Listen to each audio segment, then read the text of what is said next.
sa live mo na ginaji ka, ipadelete tong mga video ko ba? Nakikisali ka lang talaga.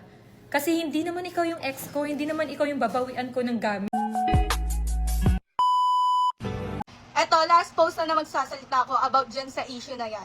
Doon pala sa live mo na ginaji ka, ipadelete tong mga video ko. Bakit pinapadelete mo yung mga bully mo about sa psoriasis, be? Kasi guilty ka.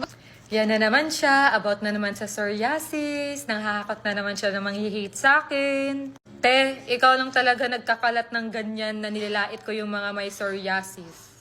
First of all, ba't ka nakikisali kasi?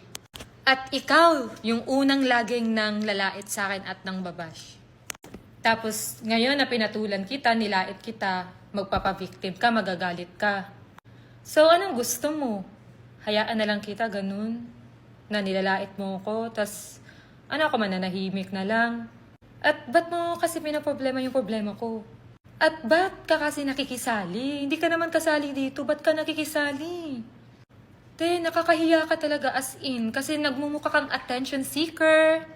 Kung ayaw mo malait, huwag kang makisali ha sa problema na hindi mo naman problema. At first of all, hindi kita inaano. Wala akong ginagawang masama sa'yo para makisali ka. Hindi ikaw yung binabawian ko ng gamit. Hindi ikaw yung ex ko.